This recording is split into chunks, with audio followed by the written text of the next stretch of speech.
بسم اللہ الرحمن الرحیم اذ قال عیسی ابن مریم یا بنی اسرائیل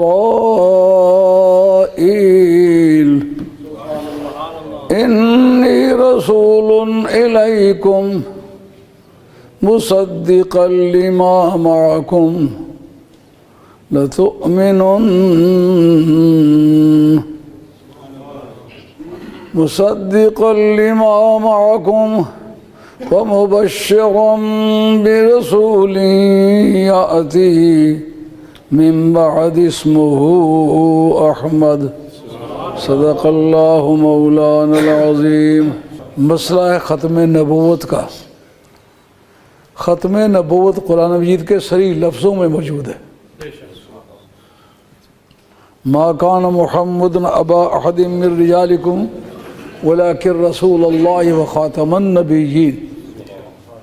قرآن مجید نے لفظوں میں، یہ امر مفہوم نہیں ہے، یہ منطوق ہے، لفظوں میں بولا گیا ہوا مقصد ہے، اس کو کہتے ہیں منطوق قرآن۔ پہلا درجہ ہے منطوق قرآن کا، دوسرا درجہ ہے مفہوم قرآن کا، مضمون قرآن کا۔ یہ پہلے درجے کی سٹیٹمنٹ ہے کہ محبوب کبریا صلی اللہ علیہ وسلم کی ذات پاک جو ہے وہ تم میں سے کسی کے باپ نہیں ہیں، لیکن وہ اللہ کے رسول ہیں اور نبیوں کے ختم کر دینے والے ہیں۔ انہیں نظام نبوت کا جو سلسلہ چلا آ رہا تھا اس کا ٹیپ کا بند مارنے والی ذات سرکار کی ذات۔ لیکن میں نے اتفاق سے مرزائی جس کو اپنے جواز میں پیش کرتے ہیں وہ پہلے کر دی ہے، جس میں رد کا رد ہو جائے تو پھر رد ہی ہو جاتا ہے۔ اذ قال عیسی ابن مریم، یاد کر پیارے وہ وقت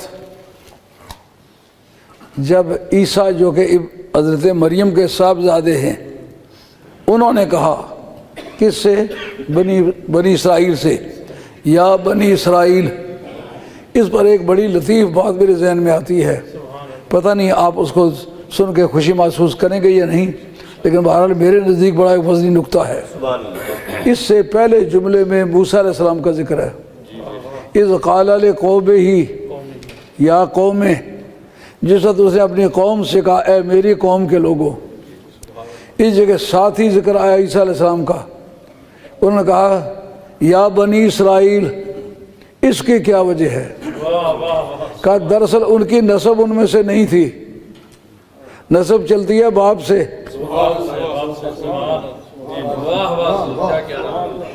تو موسیٰ علیہ السلام کے جو باپ تھے وہ بنی اسرائیل میں سے تھے، اس لیے ان کا یہ کہنا اے میری قوم کے لوگوں یہ صحیح تھا۔ عیسیٰ علیہ السلام کا چونکہ باپ کوئی تھا ہی نہیں، اس لیے نسب کی بحث نہیں چل سکتی تھی۔ انہوں نے کہا یا بنی اسرائیل۔ بات ذہن میں آ رہی ہے کہ نہیں آ رہی؟ باتیں تو آمنے سامنے ہی ہوتی ہیں، لیکن ان میں سے بات کو دریافت کر لینا یہ ہر ایک کا کام نہیں ہوتا۔ وہ بہت سارے لوگوں کو دیکھتے ہیں کہ اگلے دن تو ٹھیک ٹھاک پکوڑیاں بیچتے تھے، راتوں رات مفکر ملت، مفکر امت، مفکر پٹوار، کئی نام ان کو مل جاتے۔ یہ نہیں پتا کہ دراصل قوت فکر تفکیر کس چیز کا نام ہے۔ معلومات معلومہ سے معلومات مجہولہ دریافت کر لینا، اس کا نام ہے فکر۔ یہ فکر کی بات ہے کہ موسیٰ علیہ السلام نے اپنی قوم کو کہا اے میری قوم کے لوگوں، انہوں نے کہا اے بنی اسرائیل، جناب یعقوب علیہ السلام کی اولاد کے لوگوں، یہ نہیں کہا میری قوم کے لوگوں۔ فرق ہے کہ نہیں؟ یہ اتنی انفارمیشن ملی ہے کہ یہ حضرت مریم کے صاحبزادے ہیں، لیکن اس بارے میں کہ ان کی نسب ان میں سے نہیں تھی، معلومات معلومہ کے ذریعے سے معلومات مجہولہ کو دریافت کر لینا، اس کا نام ہے فکر۔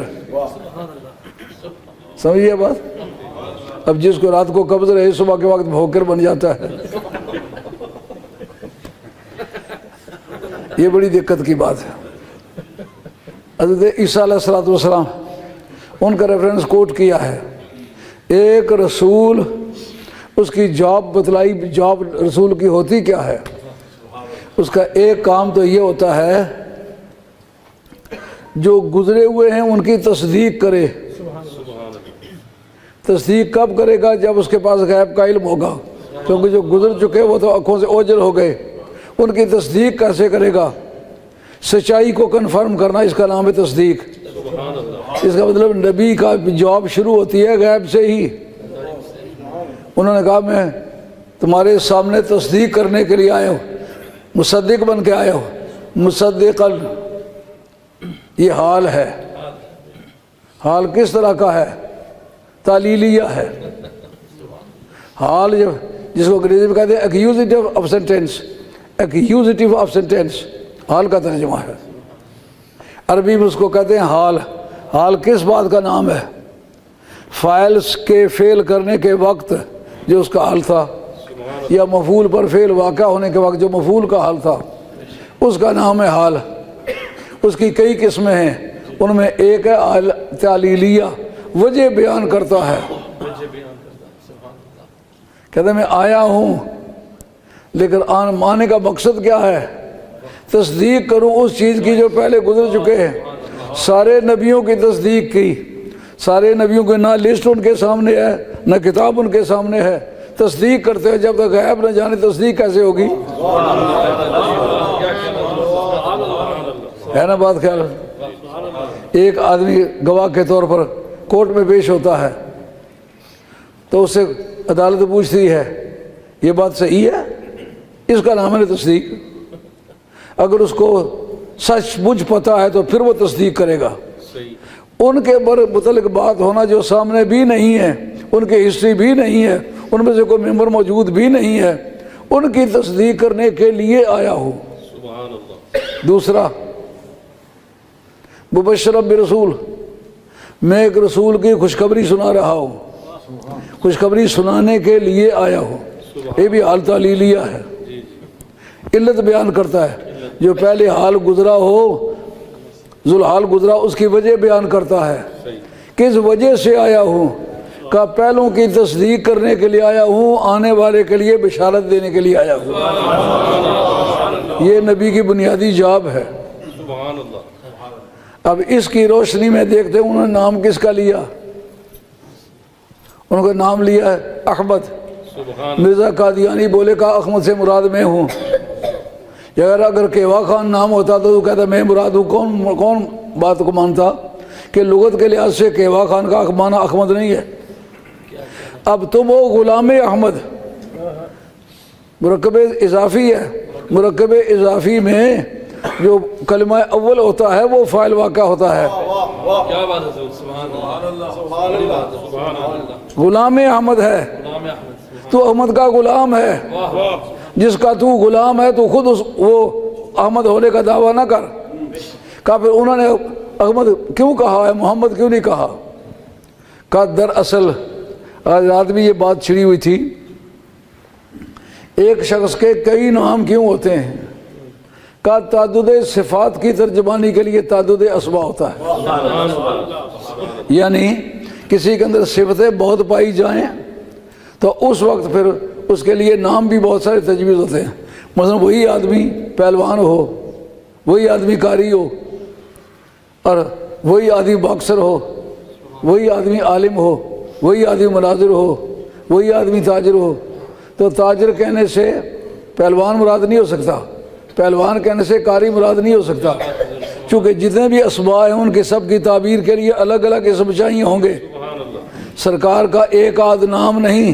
حضرت عبداللہ بن عباس کہتے ہیں کہ سرکار کے بھی 4000 نام ہیں، اللہ تعالیٰ کے بھی 4000 نام ہیں۔ اپنے ناموں میں سے 99 نام ذکر کیے اور ایک کو چھپا دیا۔ کہا محمد مصطفیٰ علیہ السلام کے چند نام بتلائے، باقی چھپا دیے۔ کہا کیوں؟ کہا میرے اور میرے محبوب کے درمیان محبت کا علاقہ ایک راز کی بات ہے۔ سرکار کا فرمانا ہے انا احمد فی السماء و محمد فی الارض، مجھے زمین کی بولی میں محمد کہتے ہیں، آسمان کی بولی میں مجھے احمد کہتے ہیں۔ اس وقت چند بندے میری برادری کے آئے ہوئے ہیں، ان سے پوچھو یہ سید عبدالقادر سن کے نہیں آئے، یہ شہنشاہ سن کے آئے، یہ مجھے شہنشاہ کر کے بلاتے ہیں۔ بچپن میں میری مائی صاحبہ نے میرا نام حسین شاہ رکھا، وہ ساری برادری میں سارے مریدوں میں وہ نام پھیل گیا۔ کسی وقت امتحانات دیے تو یونیورسٹی کے کاغذات میں نے حسین شاہ لکھ دیا، تو سابقہ میرے رجسٹر پہ سید عبدالقادر لکھا ہوا تھا، جھگڑا پڑ گیا۔ اس وقت مجسٹریٹ کے سامنے جا کر کے بیان دے کے تصدیق کروانا پڑی کہ یہی حسین شاہ ہے اور یہی سید عبدالقادر ہے۔ سرکار کا فرمانا انا احمد فی السماء و محمد فی الارض، مجھے آسمانوں کے رہنے والے احمد کہتے ہیں، زمین کے رہنے والے محمد۔ وجہ زمین کا نام حضرت عیسیٰ علیہ السلام نے کیوں استعمال نہیں کیا؟ بات سمجھ آ رہی ہے کہ نہیں؟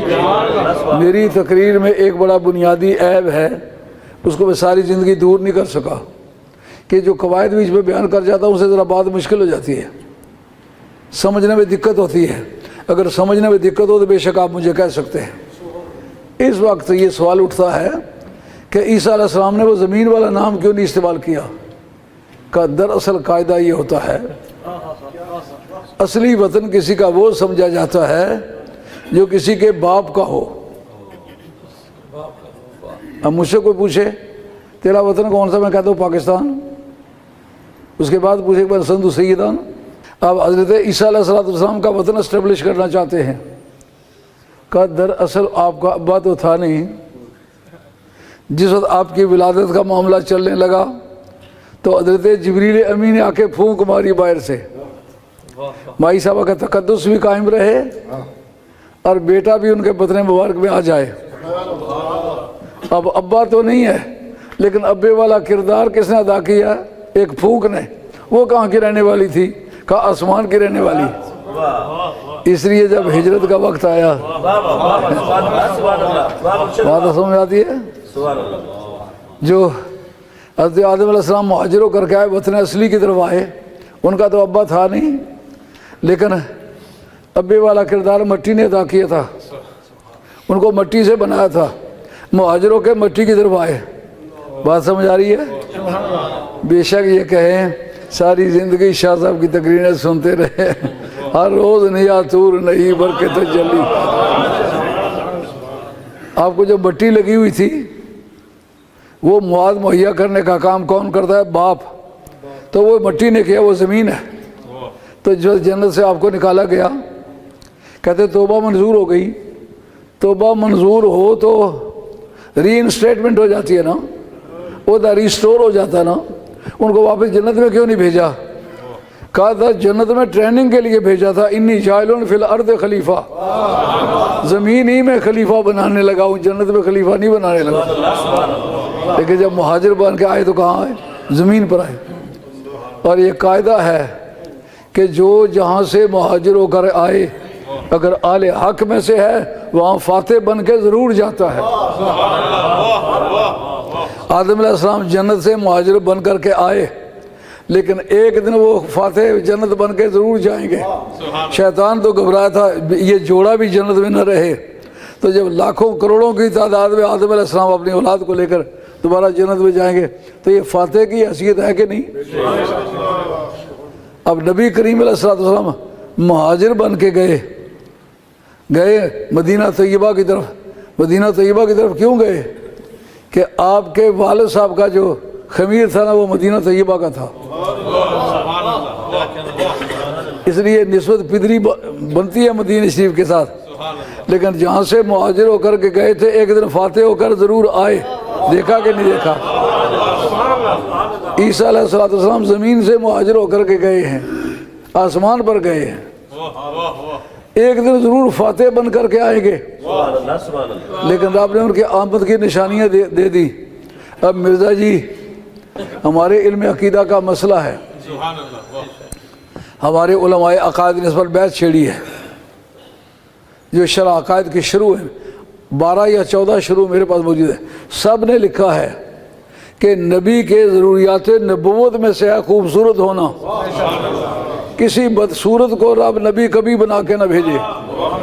آئی بات سمجھے؟ تو مرزا جی نے صورت کا تھا کو 10 سال عمر کٹھی کشتی. ایسے کو پیغمبر کس طرح اللہ تعالیٰ بنائے؟ بدصورت آدمی نبی نہیں بن کے آ سکتا. نبوت کے لیے خوبصورتی بھی شرط ہے. وجہ اس کی یہ ہے کہ اس نے صورت کو قبول پیغام میں دخل ہے. یہ بات سمجھ آ رہی ہے؟ اس کا ثبوت کہ اس نے صورت کو قبولیت میں دخل ہے. علامہ بدر الدین عینی آپ کی کتاب عمدۃ القاری شرح بخاری کیفا بدل بئی 25 جلدوں کی کتاب ہے بخاری شریف کی شرح ہے. اور سان آپ کا سن وفات جو ہے 854 ہے. نامی آدمی ہے. جس آدمی نے بخاری کی وہ شرح لکھی ہے جس کے برابر کی شرح کوئی نہیں لکھ سکا. وہ کہتے ہیں جب کبھی وہی آتی صورت انسانی میں حضرت جبریل امی وہی لے کے آتے تو دیا قلبی کی شکل میں لے کے آتے. کہتے اس کی کیا وجہ تھی کہ اس وقت عرب سوسائٹی میں سب سے زیادہ خوب شکل آدمی اگر تھا تو دیا قلبی تھا. حضور کے صحابی تھے وہ. رب کہتا کیا ہے جبریل امی انسان کی صورت میں جانے لگا تو دیا قلبی کا روپ دھار کے جا تو خوبصورت آدمی کی شکل بنا کیونکہ میرے محبوب کو وحشت نہ آئے تجھے دیکھے تو خوشی سے تیرے پیغام کو قبول کر لے. اس نے صورت کو قبول پیغام میں اگر یہ ضروری نہ ہوتا تو 1,24,000 سے کم و بیش انبیاء و مرسلین آئے ایک تو کوئی بدصورت ہوتا. تو یہ تو آدمی ایک معمولی سپاہی کے لیے فٹ نہیں ہے. نبوت کے لیے فٹ ہونا نبی صورت کے اعتبار سے سیرت کے اعتبار سے حواس ظاہریہ کے اعتبار سے حواس باطنیہ کے اعتبار سے ساری کائنات سے افضل ہوتا ہے. سمجھ آئیے بات؟ اتنی بات بلے پڑی ہے کہ جب نام محمد ان کو پتا تھا احمد کیوں استعمال کیا؟ انہوں نے کہا دراصل میں جس وطن کا میں رہنے والا ہوں اس وطن کی بولی میں سرکار کو احمد کہتے ہیں اس وجہ سے میں نے احمد استعمال کیا وگرنہ کوئی مجبوری نہ تھی. خیال میں آئیے بات؟ تو عیسیٰ علیہ السلام یہ کہتا ہے میں عیسیٰ ہوں. یار یہ بات گزر چکی ہوئی ہے. رب کریم نے یہ بات بتائی کہ اے پیارے وہ وقت تو یاد کر اس کا جو متعلق ہوتا ہے ہمیشہ اذکر ہوتا ہے. اس ظرفیہ کہلاتا ہے. اس جو ہے یہ ظرفیہ ہے. اس کا متعلق ہمیشہ اذکر ہوتا ہے. اذکر کا مخاطب کون ہے؟ اذکر کا مخاطب سرکار کی ذات ہے. جیسا آج کے بعد کوئی 20 برس بعد اگر میں زندہ رہوں تو میں کہوں مولا شیخ عمر وہ وقت یاد کرے جب اس خوبصورت سی مسجد میں بیٹھے ہوئے تھے. یہ کس کو کہوں گا؟ جس کو جو موقع پر اس وقت موجود تھا. معلوم ہوا کہ سرکار اس وقت موقع پر موجود تھے. سرکار کو پتہ ہے جو وہ کیا کہہ رہا ہے اور کس طرح کہہ رہا ہے. آئی بات خیال میں؟ اب نبی کریم رؤوف الرحیم صلی اللہ تعالیٰ علیہ وآلہ وسلم نے یہ فرمایا وہ جو عیسیٰ ہے نا رنگ اس کا سفید ہے اس کے چہرے پر سرخی کا غلبہ ہے. تو مرزا جی کی تو کچھ یہ بلیاں میں اتری گئی ہونی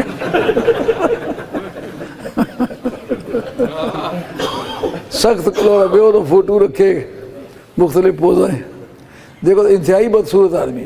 ایسا پتہ چلتا ہے کہ مہاراجہ رنجیت کا چھوٹا بھائی ہے. یہ ساخت اسی طرح کی پگڑی اسی طرح کی. اب اللہ تعالیٰ بھلا کرے پاکستان کی سرزمین کا کہ اسمبلی میں بھی پاس کیا سپریم کورٹ میں بھی پاس کیا کہ یہ کافر ہے. اس کے کفر میں کسی مسلمان کو شک نہیں. جو اس کے کفر میں شک کرے وہ بھی کافر ہے. اور ملا علی قاری جو ایسا پھسلا ہوا آدمی ہے لیکن مولوی اس کو بہت مانتے ہیں. پھسلا ہوا بندہ کیوں کہتا ہوں؟ اس نے 12 اماموں کی تشریح میں لکھا ہے یزید بھی 12 اماموں میں سے ایک امام ہے. کان یزید مرتدن حسب ما تقتضی الآیات والاحادیث النبویہ وکان مرتدن وهو یقول هو من الائمہ اہل بیت. 12 اماموں ملا علی قاری کی شرافیہ کا گروپ نکال کے دیکھیں، وہ کہتا ہے یزید 12 اماموں میں سے ایک امام ہے۔ خلفائے راشدین کے چیپٹر میں لکھتا ہے وہ خلیفہ راشد ہے، اس کی خلافت راشدہ تھی، جس میں امام حسین کو شہید کیا گیا، ناشوں میں گھوڑے دوڑائے گئے، خاندان نبوت کی صاحبزادیوں کو ہتھکڑی لگائی گئی۔ اس پر علماء کرام کی خدمت عرض کروں گا۔ مذاہب اربعہ کا تقابلی مطالعہ، بدایت المجتہد و نہایت المقتصد، مدینہ طیبہ یونیورسٹی میں پڑھائی جاتی ہے۔ کہا کہ اگر مسلمان فاتحین کسی کافر ملک پہ حملہ کریں، ان کو فتح کر لیں، کسی مسلمان کو، کسی فوجی کو، کسی حاکم و حق نہیں ہے کہ ان کی عورتوں کو ہتھکڑیاں لگائے۔ سمجھے بات؟ ان میں جو لوگ بزرگ سمجھے جاتے ہیں، مثلا ان کے ہندوؤں کے جو بھائی جن کو کہتے ہیں، اور جو سکھوں کے مہنت کہلاتے ہیں، یا اسی طریقے سے سنی گاگ کے جو یہودیوں کے ربائیز، اور کرسچن کے جو ہے پریسٹ، ان میں سے کسی کی بے عزتی نہیں کرنا، ان کو ہتھکڑی نہیں لگانا، ان کی عبادت گاہیں تباہ نہیں کرنی۔ یہ ائمہ اربعہ کا تقابلی مطالعہ ہے اور متفقہ بات ہے۔ اس میں آدمی بالکل آسانی سے سمجھ سکتا ہے، جب یہ بات اسلام کے اندر موجود ہے تو خاندان نبوت کے بیٹیوں کو ہتھکڑیاں لگائیں، امام زین العابدین کو بیمار حالت میں ہتھکڑیاں نہیں لگائیں، ایسے اس کے بعد گردن پہ باندھی۔ یا رحمت للعالمین ادرک لزین العابدین محبوس عید الظالمین فی الموقبہ المزدہم۔ یا رسول اللہ صلی اللہ تعالیٰ علیہ وسلم، آپ اس اپنے بیٹے امام زال العابدین کی حفاظت فرمائیے۔ ہیں کہاں؟ کوفے میں ہیں۔ بلا کس کو رہے ہیں؟ جو مدینے میں ہے، مدینہ شریف میں مدفون ہے۔ یار ان کا یہ کہنا سند ہے شریعت میں کہ نہیں؟ سند ہے۔ اس سے پتہ چلا کہ کوئی اللہ والا قبر میں ہو، ہزاروں میل کی دوری پر سے اس کو بلایا جا سکتا ہے اور اسے مدد مانگی جا سکتی ہے۔ کہتے ہیں ان کا شخصی فعل ہے۔ یاد رکھو، جو ہمارے اصول حدیث کی کتابیں ہیں ان کے اندر یہ مسئلہ موجود ہے، الکفایہ فی علم روایہ اور مقدمہ ابن صلاح، کہ اصح الاسانید کون سی سند ہے، یعنی حدیثوں میں کس کا درجہ سب سے اعلیٰ مانا جاتا ہے۔ کہتے ہیں سب سے اعلیٰ وہ حدیث ہے جو امام زین العابدین روایت کریں اپنے ابا جی امام حسین سے، امام حسین روایت کریں امام حسن سے، یا حضرت حیدر کرار سے، حیدر کرار روایت کریں سید ابرار سے۔ سب حدیثوں کی سردار وہ حدیث ہے۔ یار حدیث کی صحت کے لیے تو لکھا ہے ہماری تدریب الراوی شرح تقریب النواوی امام جواد السیوطی، وہ کہتے ہیں حدیث صحیح و متصل سندہ بالعدول الضابطین من غیر شذوذ ولا الا۔ حدیث صحیح وہ ہوتی ہے جس کی سند متصل ہو، راوی کی بروی ان سے ملاقات ہوئی ہو، اس نے اس کو کہا ہو، اس نے سنا ہو، اس نے بتایا ہو، اس نے سمجھا ہو۔ جب تک اس سے وصولی نہ ہوئی ہو، سند کا اتصال نہ ہو، حدیث چلتی نہیں ہے۔ لیکن جو لینے والا ہے وہ، جو دینے والا ہے وہ، سب عدول الضابطین، عدول عادل، جن کا عقیدہ صحیح ہے، عمل صحیح ہے۔ اگر امام زین العابدین کا عقیدہ صحیح نہ ہوتا تو پھر ان کی سند اصح الاسانید کس سے ہوتی؟ سمجھ آ رہی ہے؟ یہ بات بڑی آسانی کے ساتھ سمجھ آئی ہے کہ امام زین العابدین کو ہتھکڑی مارنا حرام تھا، مائی شہربانوں کو ہتھکڑی مارنا حرام تھا۔ جس بدنصیب نے یہ کام کیا، جب اس کے قید خانے میں ان کو رکھا گیا تو بھی ہتھکڑیاں لگی ہوئی تھیں، جب اس بے ایمان کے سامنے پیش کیا گیا تو بھی سارے اسی طرح پابند سلاسل تھے۔ اس آدمی کو کہنا یہ خلفائے راشدین میں سے ہے، لاکھ لعنت ہے اس جملے پر بھی۔ ہے کوئی کہنے کی بات؟ کوئی مسلمان یہ بات سوچ سکتا ہے؟ حضرت امام ابو حنیفہ جو تمہید ابو شکور سلمی ہے، یہ داتا صاحب رحمۃ اللہ کے دور کے بزرگ ہیں، انہوں نے لکھا ہے جانتے ہو مجھے شام کے رہنے والے کیوں برا سمجھتے ہیں؟ امام ابو حنیفہ پوچھتے ہیں جانتے ہو مجھے شام کے رہنے والے کیوں برا سمجھتے ہیں؟ انہوں نے کہا جی ہمیں تو نہیں پتا۔ انہوں نے کہا اس وجہ سے برا سمجھتے ہیں کہ میں یہ یقین رکھتا ہوں کہ اگر میں مولا مرزا کے دور میں ہوتا تو مولا مرزا کی بغل میں کھڑے ہو کر کے مولا مرزا کے دشمنوں سے لڑتا، مرتا یا مارتا، جو کچھ ہوتا، لیکن میں مولا مرزا کا ساتھی ہوتا، ان کے دشمنوں کو کبھی معاف نہ کرتا۔ یہ کس کا بول ہے؟ میرے اور آپ کے امام کا بول ہے، جو کہتا ہے میں سنی ہوں، اپنے عقائد کا پتہ نہیں ہے۔ سمجھ آ گئی یہ بات؟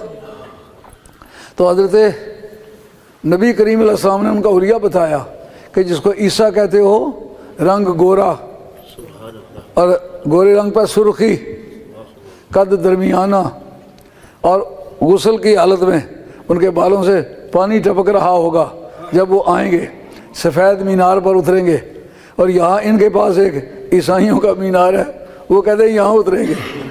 سرکار نے ملک شام کا نام لیا ہے، شام کے ملک میں اتریں گے، لیکن ساتھ یہ بتایا کہ وہ عیسیٰ ہمارے کاغذات میں وہ ہے جس کا انتظار کر رہا ہوگا امام مہدی آخر الزمان۔ اب مرزا جی سے پوچھتے ہیں، آپ پر اللہ کی لاکھ لاکھ لعنت ہو، آپ کو یہ غلط فہمی کیوں ہے کہ آپ عیسیٰ ہیں؟ اگر عیسیٰ ہوتے تو پھر وہ امام مہدی کہاں ہیں؟ کبھی کہتا ہے میں مہدی ہوں، کبھی کہتا ہے میں عیسیٰ ہوں۔ مسئلہ علم عقیدہ کا آپ سمجھیں، یہ جو باتیں میں کر رہا ہوں سوکھی ہوں یا پھیکی ہوں اس سے مجھ سے کوئی تعلق نہیں، لیکن باتیں اٹل ہیں، اس کو چیلنج کرنے والا کوئی ماں کا لال عرب و عجم میں کوئی نہیں ہے۔ اس میں یہ بات مسئلے کے طور پر موجود ہے، اگر نبوت کو کمالات قصبیہ میں شمار کرے، یعنی رفتہ رفتہ، جیسا مرزا قادیانی کہتا ہے پہلے میں مجدد ہوں، پھر مجدد ہونے کے بعد پھر وہ کہتا ہے امام میں مہدی ہوں، پھر اس کے بعد مسیل مسیح ہوں۔ مسیل شے غیر شے ہوتی ہے۔ ہاں، ادائے میں ایک جزیہ ہے، فَإِنْ أَوْصَى بِنَصِيبِ ابْنِهِ فَوَصِيَّتُهُ بَاطِلَةٌ فَإِنْ أَوْصَى بِمَصِيلِ نصیب ابنہ فوصیتہ نافذہ۔ اگر کوئی آدمی یہ وصیت کرے میرے بیٹے کا حصہ فلاں کو دے دینا، اپنے مال کے متعلق وصیت کرتے، دوسرے کے مال کے بارے میں وصیت نہیں ہوتی۔ اگر کہے کہ میرے بیٹے کے حصے کی مانند میری جائیداد میں سے فلاں کو دے دینا، یہ وصیت نافذ ہے، کیونکہ مسیل شے غیر شے ہوتی ہے۔ سمجھو، اگر تو مسیل مسیح تھا تو پھر مسیح کس طرح بن گیا؟ کیسا جھوٹا ہے۔ بات سمجھ آ رہی ہے کہ نہیں آ رہی؟ اچھا، وہ کہتا ہے مدر، یار اگر تو مدر اپنے باپ ہی کا بن جائے تو اپنی ماں کا خامد بن جائے گا؟ کیسا بےہودہ انسان ہے۔ کہتے ہیں میں ان کا مدر ہوں، یار ہر بیٹا باپ کا مدر ہوتا ہے، تو مدر ہو کر ماں کا خامد ہو جائے گا؟ کیسا جاہل آدمی ہے۔ اس نے ترتیب بار کہا میں اس طریقے سے ترقی کرتا گیا۔ ہمارے عقائد، شرح عقائد کی شروع لکھی گئی ہیں، عبدالعزیز پرعربی نے اس کی شرح لکھی ہے، اس کے اندر اس سارے کوٹیشن اس نے استعمال کیے ہیں۔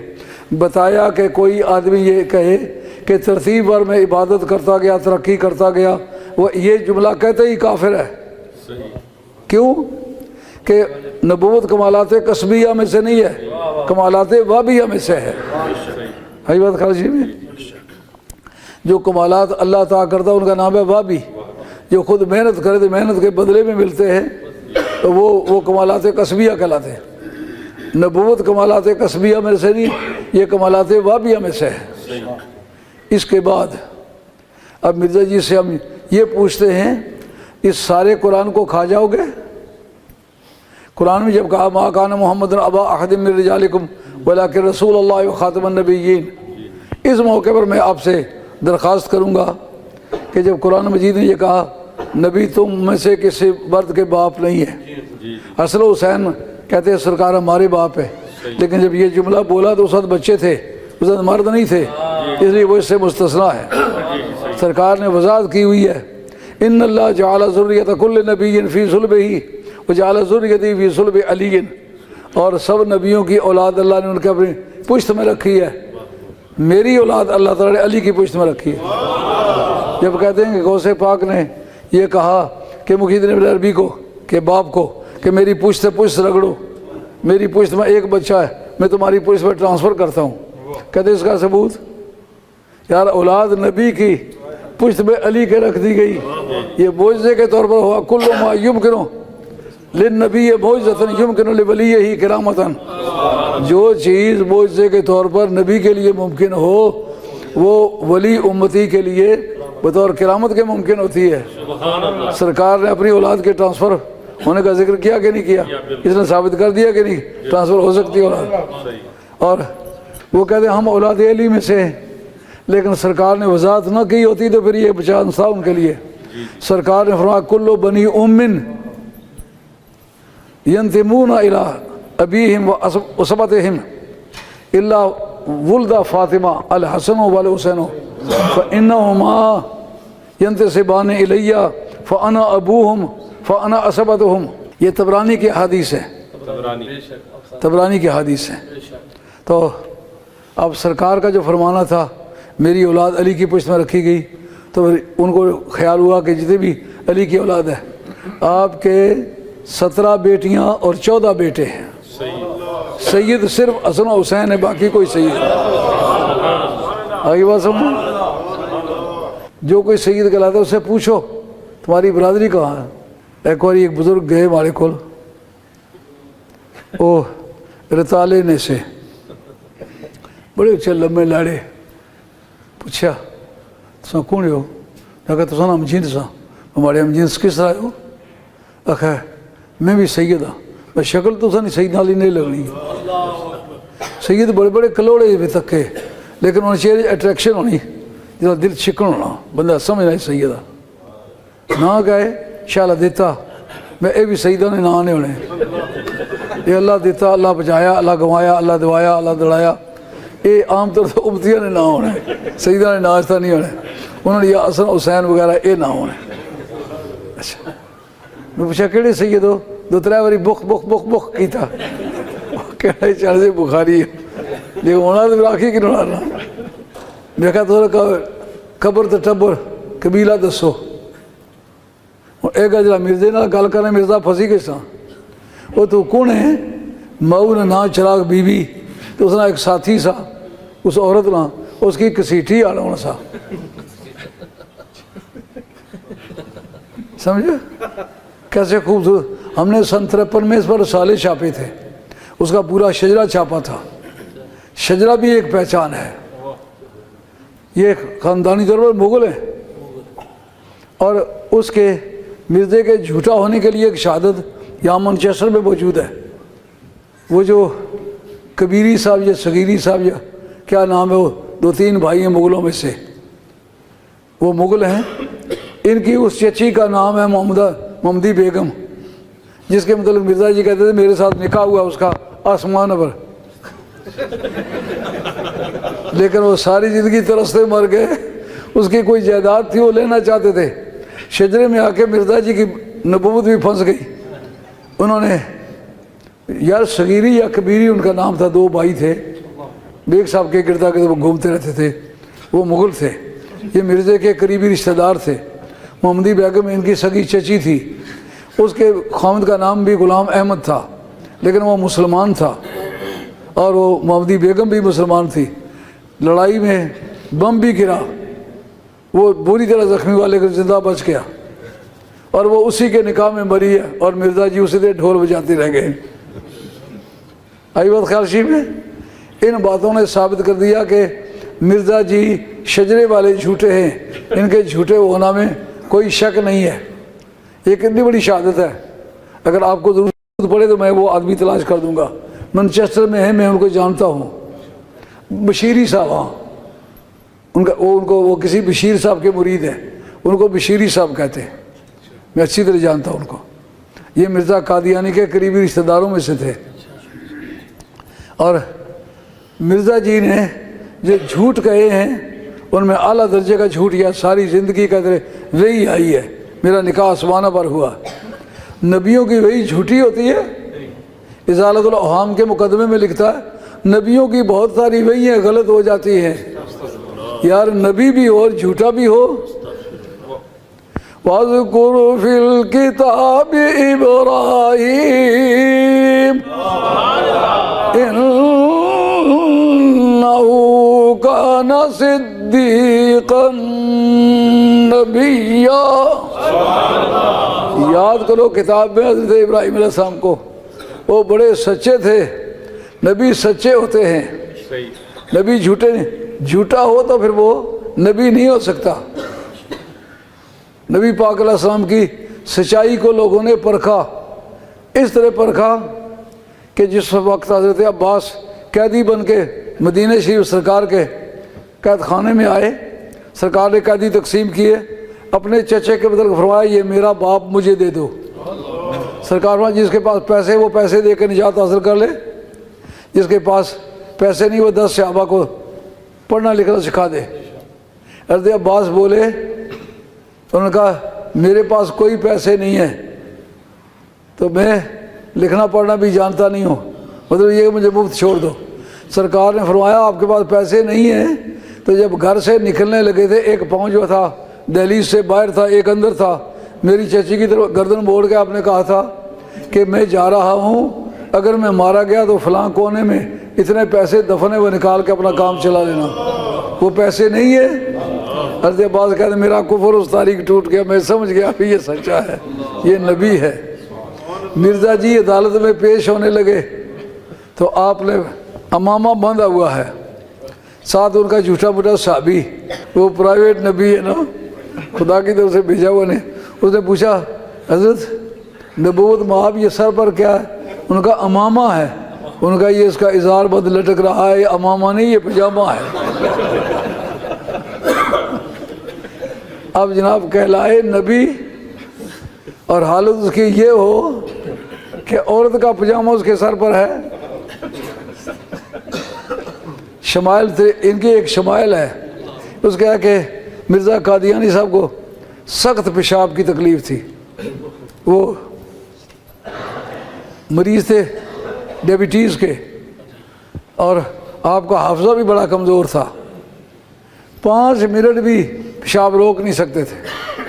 اچھا 5 منٹ اگر پیشاب نہیں روک سکتے تھے، خطبہ جمعہ کا کس طرح پڑھتے تھے؟ الحمدللہ آپ بیٹھے میں پیشاب کر رہا ہوں، پیشاب کر کے پھر اچھا الحمدللہ رب العالمین تم بیٹھے میں پیشاب کر رہا ہوں۔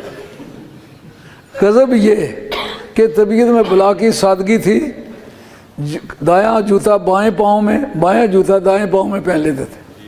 اچھا ساتھ ساتھ یہ کہ مرزا جی کو گڑ کی پھیلیاں کھانے کا بھی بہت ٹھرک تھا، گڑینی روڑیاں، دانا جوتا بائیں پاؤں میں پہننے والا اور بائیں جوتا دائیں پاؤں میں پہننے والا، اس کے حافظے کا تو جائزہ ہو گیا۔ کہتے گڑ کی پھیلیاں بھی ہمیشہ جیب میں رکھتے تھے اور مٹی کے ڈیلے بھی جیب میں رکھتے تھے، کیونکہ پتہ نہیں کس وقت پیشاب آ جائے۔ تو یہ بات ممکن نہیں کہ جو گڑ کی پھیلیاں ہیں وہ مٹی کے ڈیلوں میں ملا دیں اور مٹی کے ڈیلے جو ہیں جو گڑ کی پھیلیوں میں اور استعمال کرنے کا وقت آئے پیشاب کے وقت گڑ کی پھیلی استعمال کر لیں، بعد میں چیمٹیاں کاٹ کاٹ کے کھائیں۔ اور یہ ممکن نہیں کہ مرزا جی وہ جو گڑ کی پھیلیوں میں مٹی کے ڈیلے بھی شامل کر لیں۔ جب آپ کو ذوق آ جائے، طبیعت میں سادگی ہے بلا کی، بایاں جوتا دائیں میں، دائیں بائیں میں، اس گڑ کی پھیلی کے بجائے وہ مٹی کا ڈیلا جو 4 مرتبہ استعمال کیا ہو پھر وہ استعمال کر لیں۔ سمجھ میں آئی بات؟ اب جھوٹ اور سچ کی بات میں نکھر کے سامنے آتی ہے۔ مولوی کرم دین صاحب بھیوں والے، ان کے ساتھ اس کا مقدمہ چل گیا تو وہاں قادیان تحصیل تھی، اس میں اس نے اگلے دن پیشین گوئی کی کہ رجل نعیم موضع پیون اسمہ کرم دین، وہ جو کرم دین ہے نام اس کا اور پیہی کا رہنے والا ہے، صبح مقدمے میں ہار جائے گا۔ جب صبح عدالت میں پیش ہوئے تو وہ کوئی مجسٹریٹ مسلمان تھا، اس نے ان کو بری کر دیا، ان کو جرمانہ کر دیا۔ اس وقت جتنے مرید تھے ان کا نبی تو سچے ہوتے ہیں، ان کا بعض نبی جھوٹے بھی ہوتے ہیں۔ ان باتوں کو سمجھنے کے بعد آدمی آسانی سے سمجھ سکتا ہے کہ نہیں سمجھ سکتا کہ مرزائیوں کا وجود صفحہ ہستی پر ایک ذلت کی طور پر تو موجود ہے، ایک نجاست کے طور پر موجود ہے۔ اب ان کو انگریز کیوں پناہ دیتے ہیں؟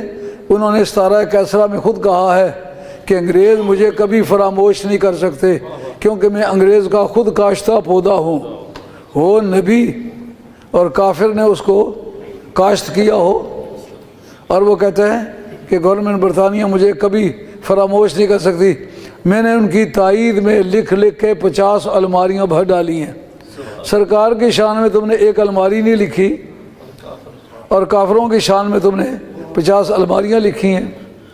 تو ما کان محمد ابا احد من رجالکم ولکن رسول اللہ و خاتم النبیین۔ اب لفظ خادم کے بارے میں 2-4 جملے آپ سن لیں۔ چونکہ انزل القرآن علی 7 احرف، 7 لہجوں پر، 7 ایکسنٹ پر قرآن مجید نازل ہوا، اس لیے یہ ممکن ہے ایک کے ہاں خاتم کے معنی انگشتری ہو، دوسرے کے معنی مور ہو، تیسرے کے معنی مور لگانے والے کے ہو، کیونکہ اعلیٰ اس میں فاعل کے معنی میں استعمال ہوتا رہتا ہے۔ اسے 8 قبیلوں کے لحاظ سے ان کے 8 معنی ہو جائیں۔ اس پر طریقہ کار کیا ہے؟ حضرت عثمان غنی، خدا تمہاری قبر کو پر نور کے ڈونگرے برسائے کہ تم نے یہ کام کر کے امت کو ایک جھنجھٹ سے چھڑا دیا۔ یہ آذربائیجان کے علاقے میں جنگ تھی، زید بن ثابت جو حضور کے پرائیویٹ سیکٹری تھے، انہوں نے قرآن مجید لکھا تھا۔ انہوں نے جب دیکھا کہ آپس میں لڑائی ہو رہی ہے، یہ کہتا تم قرآن غلط پڑھتے ہو، وہ کہتا میں ٹھیک پڑھتا ہوں، میری بولی میں صدر ہے۔ دوسرا کہتا تم قرآن غلط پڑھتے ہو، کہتا نہیں میری بولی میں اسی طرح ہے۔ حضرت عثمان سے عرض کیا کیا عثمان غنی مہربانی کرو امت کو بچاؤ، اس وقت لوگ کٹ کے مر جائیں گے قرآن پر۔ انہوں نے پھر جو اہل قریش کا لہجہ تھا اس پر ایک لہجے پر اس کو لکھا، باقی قرآن مجید انہوں نے جلا دیے۔ اس کا مقصد کیا تھا کہ مسلمان ایک لہجے سے پڑھیں۔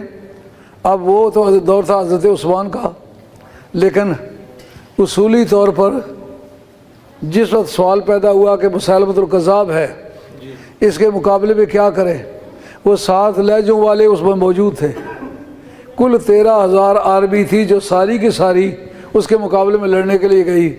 اس میں سوال پیدا ہو سکتا تھا کہ اس کا کیا ترجمہ کرے۔ اب اس کا ترجمہ ہوگا اجماعی ترجمہ۔ اجماعی ترجمے کے خلاف قرآن کا ترجمہ عربی کے مطابق کرنا حرام ہے، اور وہ کافر ہے۔ اس کی وجہ یہ ہے جس بات پر اجماع ہو گیا، اجماع نصی تام۔ اجماع کی متعدد اقسام ہیں، ان میں ایک ہے اجماع نصی تام، یعنی جتنے مجتہدین ہیں وہ بول کے کہیں۔ تام کے معنی وہ سارے، نصی میں نے بول کے کہیں۔ تو جتنے بھی نبی پاک علیہ السلام کی بارگاہ کے مجلس شورا کے ممبران تھے وہ بھی موجود تھے، جن کو سرکار نے قاضی اور گورنر بنا کے بھیجا تھا وہ بھی موجود تھے۔ اب مجتہدین کا کوئی طبقہ ایسا نہیں تھا جس کا ایک آدمی بھی اس سے غیر حاضر ہو۔ مولا مرتضیٰ جو عالم اسلام کا سب سے بڑا قانون دان ہے، حضرت عبداللہ بن مسعود جن کو سرکار نے فرمایا ردیت علی امتی ما رضی اللہ ابن ام عبدن و سخط اللہ ما سخط اللہ ابن ام عبدن، حضرت عبداللہ ابن مسعود کو سرکار فرمایا جو یہ چیز میری امت کے لیے پسند کرے مجھے بھی پسند ہے، جس کو یہ ناپسند کرے مجھے بھی ناپسند، وہ بھی موجود ہے۔ سب نے مل کے یہ ترجمہ کیا۔ اس کے معنی مور نہیں ہے، اس کے معنی مور لگانے والا نہیں ہے۔ مرتبے کے لحاظ سے بھی، زمانے کے لحاظ سے بھی سب سے اعلیٰ و بالا، یہ معنی ہے خاتم کے۔ اب جنہوں نے یہ ترجمہ کیا تہذیب الناس کے اندر، مولوی قاسم نانوتوی صاحب نے، بانی دیوبند نے، تہذیب الناس اس کتاب کا نام ہے، کہ حضور مرتبے کے لحاظ سے سب سے آخری نبی ہیں، زمانے کے لحاظ سے نہیں۔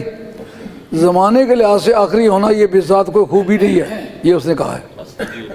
اس کا معنی یہ ہے کہ اب اگر کوئی نیا نبی بھی آ جائے تو سرکار کے ختم نبوت میں فرق نہیں پڑتا، کیونکہ اس مرتبے کو نہیں پہنچ سکے گا۔